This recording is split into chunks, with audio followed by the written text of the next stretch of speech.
Good morning, one and all. It's Chad here at Barry Big Plums Fishing, and it's been about a month since I've done an upload of a video. I'm here at the wonderful Brick Farm Trout Fishery in Herman Zoo, and yeah, I've just recovered because I've just had to sell a kidney to fill my car up with petrol, as everyone might expect.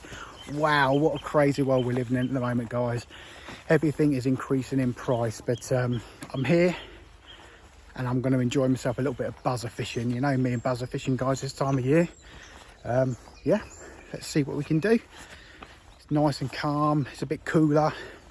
It's been quite warm the last couple of weeks. But I'm here with my 5 weight and I'm going to fish 2 buzzers. I'm going to show you what I'm fishing and let's get cracking. So on the point fly, I've got this cool little buzzer I just found online on eBay.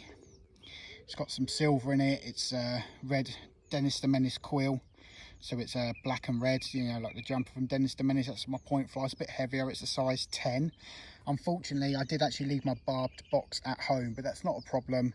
I grew up coarse fishing, so I'm well aware you need to keep the line tight, and I very rarely lose a fish fishing barbless flies anyway. I would normally fish barbed on a catch and kill venue, but it's a long drive, hour and a half back home to pick up my barbed flies, so I do the best what I can. And here on the dropper, about halfway down, so we're talking about 5 foot down, it's a size 12. Actually, that might be 14. It's a red buzzer with a little bit white in the cheeks there. Right, here we go, guys. It's a little bit nice and calm, so I've got a nice delicate 5 weight here. Just get a little bit of line out. Quite a long leader actually there, even though I've only got the 2 flies on. So let's get a nice cast out.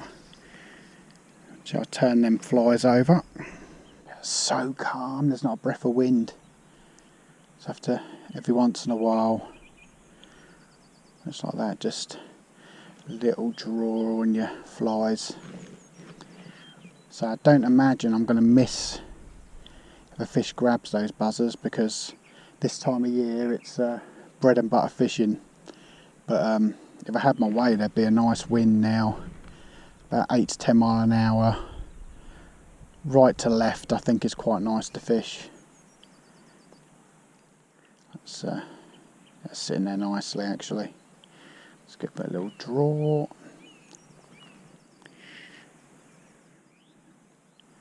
God, I don't think I've ever fished this fishery and there not been any wind. It's based on Windmill Hill and it's aptly named. It's quite, it's normally got a fair old breeze whacking through here. It's on days like today that the indicator crew seem to always do particularly well.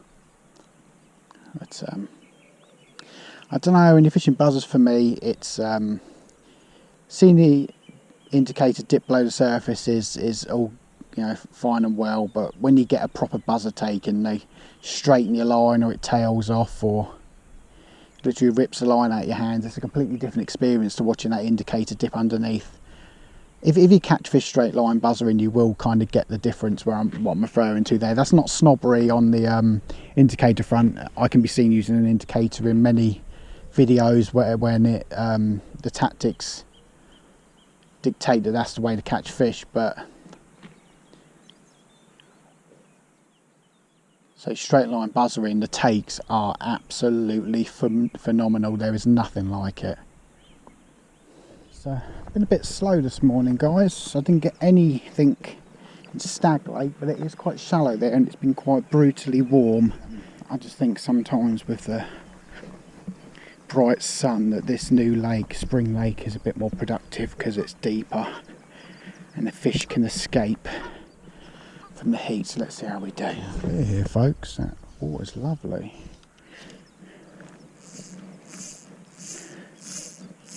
So normally I can see fish milling around. So I'm going to put a cast out in deep water and see if it bears fruit.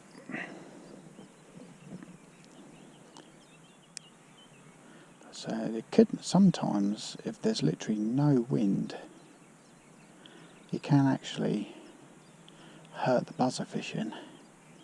You do need a little bit of movement on them team of flies. But there are midges hatching out, so I'd be quite surprised if it doesn't produce any results today. But right, dudes, I'm in quite an interesting scenario here today.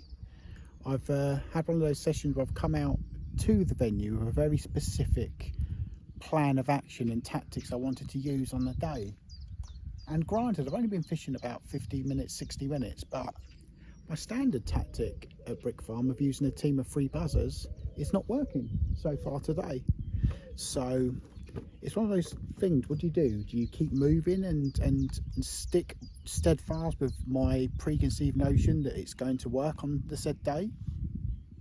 Or do you stop being stubborn and start trying different tactics to see what works on that specific day?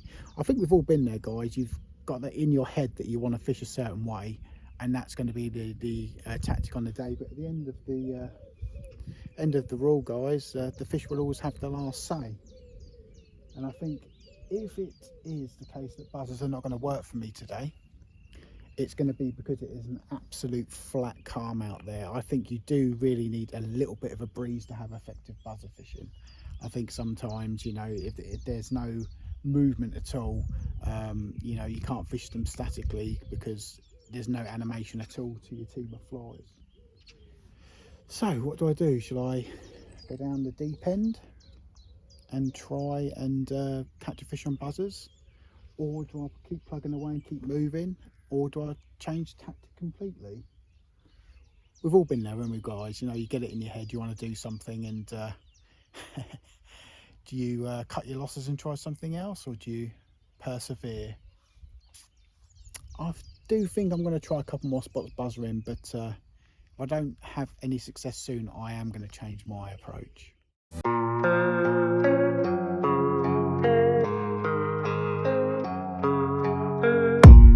I don't really know what comes next. I'm just doing my best, even though I'm so stressed out. Everything just feels like a test that I fail, so depressed when I can't seem to get out. But something deep inside won't let me quit. I swear that I'm inspired by all this shit. Tell me that I can and I won't. That's what guides me the most. Your lies, I'll do what I want.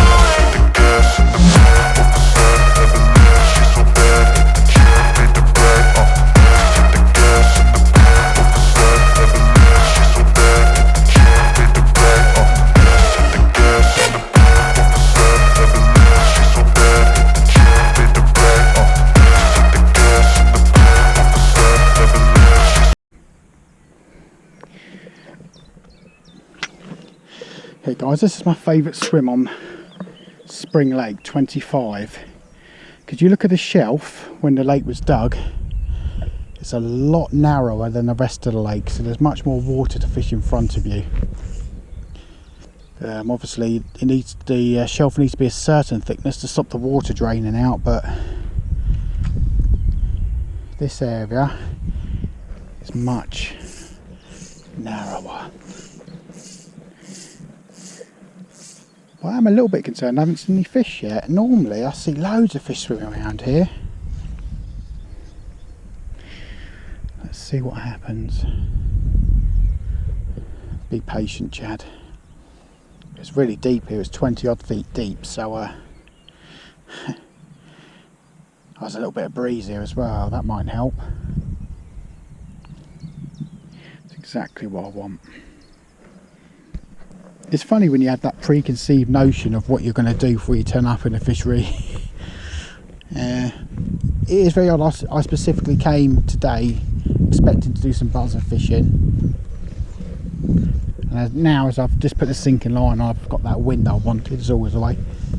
But I'm going to give the sinking line a go just to see if it works. So I've got one fly on now rather than a team. Got the UK Fly Fisher Black Mamba. Yeah. Let's see if my hunch is correct. So the other thing is fish location. Maybe I'm also fishing in the wrong area. If they're particularly focused on a food item that's hatching over there and I'm here, that being said, it's not like I'm not covering lots of water, but it's either big fly, small fly in depth. I've seen a few older flies hatching off. Just wasn't aware this had an older hatch here. I know it's a good mayfly water. So I will see a lot of older fly over rockborn.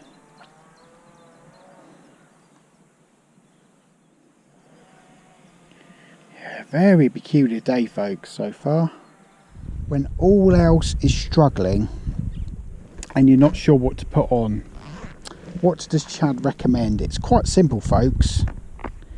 When you're really not sure what's working and you want to put a fly on, I can only recommend the blue flash damsel, which seems to have fallen out of my fly box. Oh dear, folks, one of them days, eh? Yeah. Tell you what, let's go with a dirty Montana. The dirty Montana, also known as the griddle bug, but to me it's the dirty Montana. Look at that. Look at that bad boy. It's got green in it, it's got legs in it. Let's give it a go. I've hooked now, actually topping for an older fly, and I just put my griddle bug in front of it and twitched. It's not a bad fish, actually. Look at that go. How clear that water is, dudes. Okay. Might just whack this on the reel. But again, it stands to reason, guys. If I can see a fish, I have a chance of catching it.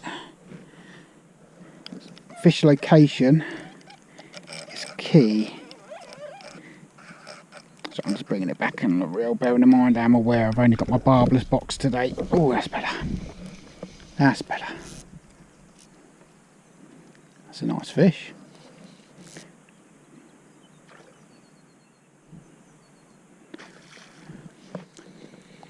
Very pretty fish. Nice tail on it. There we go.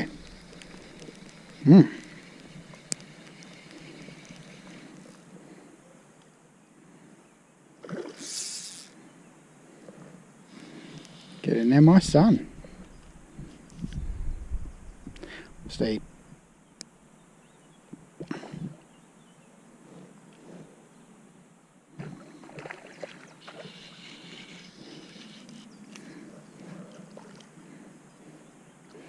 I literally, this fish rose to take an alder fly, I think it was. I think they're all just hatching off at the moment. And then I put my griddle bug in front of him and twitched it back and actually saw a bow wave after my fly. So I knew there was a good chance he was going to take it, so I just kept stripping it. Oh.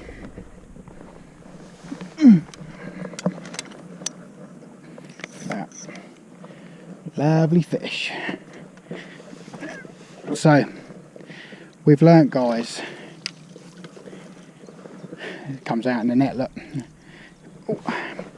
It's a nice streamlined rainbow there, folks. Oh, dirty Montana's come out in the griddle bug, sorry, he's come out in the net. Right, let's dispatch him and rock and roll. So that shows keep moving, keep trying. Rising for natural flies, this griddle bug is anything but natural. How crazy was that? There you go, guys, here's what's hatching off and actually landing on my ear as I'm recording this bit of video. Loads of these, and the trout are topping for them. Yeah, absolutely riddled with them. So I'm going to quickly change to a floating line setup. Quickly change to a floating line setup and be a nice platform here for this fly resting before he takes off. Must be my aftershave, guys. I'm absolutely covered in these things now. Dozens of them on me. I've got a subscriber who's used a slightly different technique to me with a fab. on the washing lines. So just slightly modified, and I've literally seen him catch and hook about 5 fish in 5 minutes here using a slightly modified technique. But it's interesting, it's just a slightly different technique to what I've been using. Still buzzers and fabs, but right. Wouldn't this be hilarious now if I hook up straight away? On the water. Bloody hell. Literally as he landed on the water he took that. Yeah, that's what it just did to mine. Crazy. All this day sinking lines, intermediates, nymphs, lures, being all technical, and it's bloody foam fabs that they're coming up for. You wouldn't Adam and Eve it.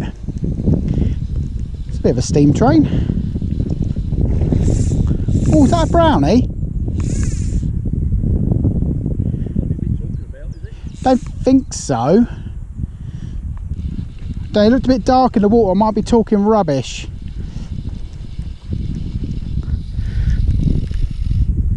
No, I'm talking rubbish. It's a rainbow. Oh well.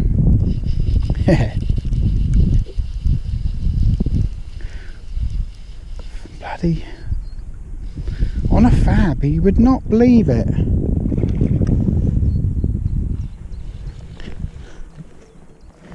All this romanticising stuff, sipping mayflies, and then just lob fabs at them. That's the way forward, it would seem.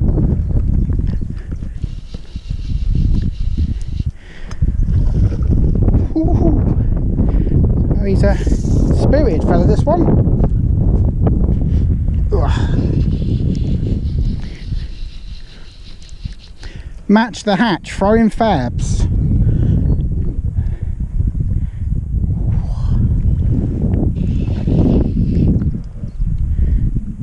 He's got some hello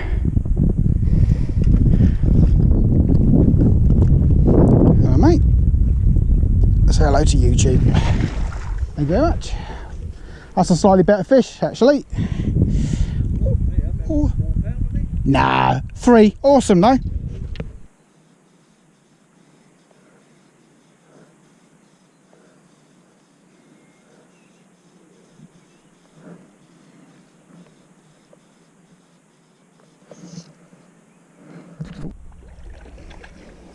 Right, I don't know if my thingy switched off, but my reels fell in the water. I've got a very nice fish here. There we go. Got him. Oh yeah. Get in there, my son. I'll fish the reel out in a minute. Right, there we have it guys. What an interesting day. I've learned not to try and overcomplicate your fishing. I was trying to be really technical with everything, and lo and behold, the only thing they've responded to is casting fabs at them. What a strange scenario. I've had 2 nymphs on each time I've been doing it. Buzzers, small nymphs, dullbacks. Cannot get a touch. They only seem to be responding to the fab. So this is Rob. He's one of my subscribers, and the one who advised me to change my tactics, and also the one who got to enjoy me losing my reel in the water. So which is quite fun playing that fish. Oh well, he reckons if I get out in the middle it's not going to be long till I get a fish. Let's see if he's right. This is old school filming guys. My GoPro has run out of battery, so having to make do with what I can do.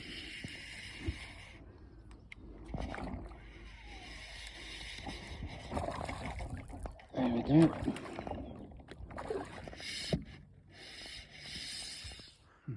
This is old school Barry Big Plums fishing, recording using the phone.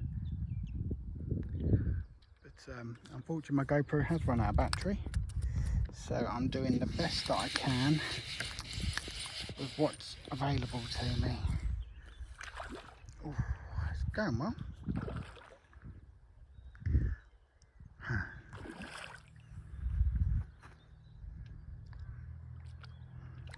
go. Right. It's another rainbow, guys.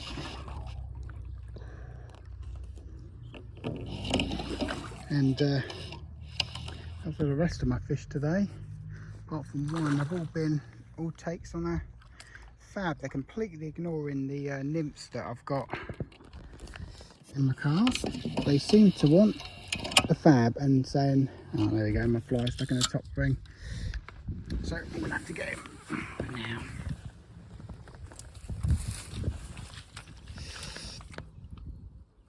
There we go. Last fish, very nice. So very nice condition fish, just over £2. Lovely.